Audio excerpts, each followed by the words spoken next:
I'd like to share with you the most common reasons interviewers become suspicious of a candidate's answers during job interviews. Let's start with the delivery.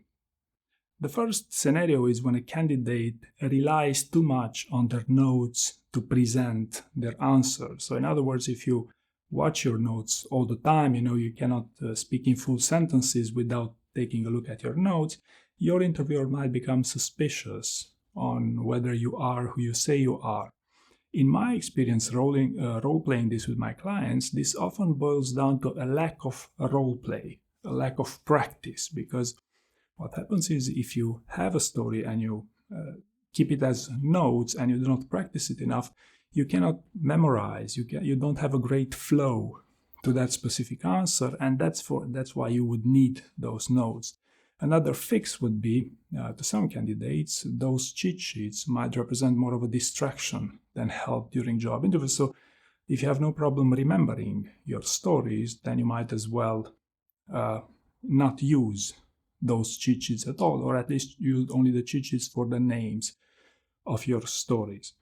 Right? The second scenario I like to talk about here with respect to delivery is when you go the other way around, when you overly rehearse your interview answer. So what happens is if you rehearse your answers to the point that they will sound flat or even boring, even to yourself, the problem is that that's how they're also going to sound to your interviewer.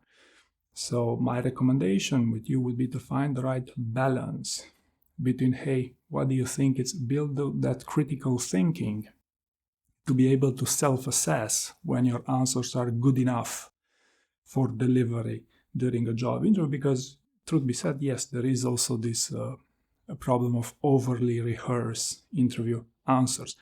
And the third scenario of delivery that will raise suspicion in job interviews is that of AI-rewarded answers.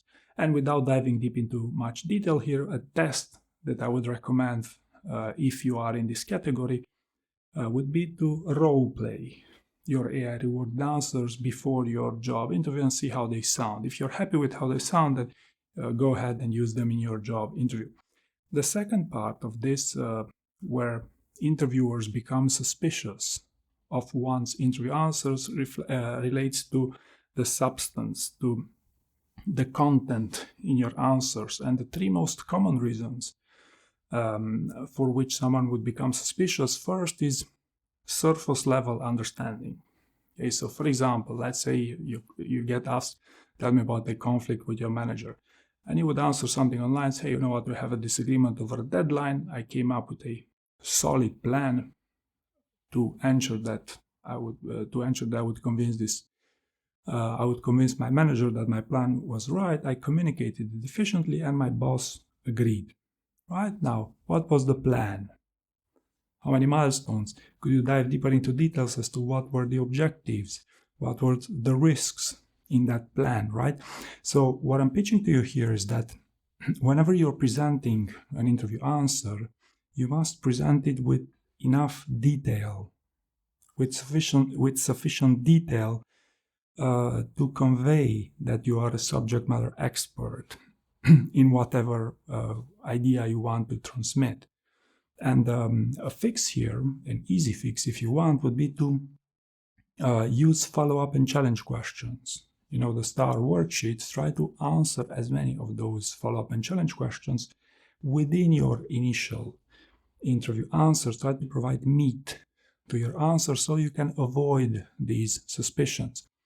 Of course, ideally you would want to prepare for deep dive tests throughout for each of the stories you communicate during a job interview, but since this is a very time-consuming process, I would rather frame this as, surface level understanding is something you would want to be careful with whenever you're communicating something in your answer. The second thing I like to talk about here is with respect to metrics.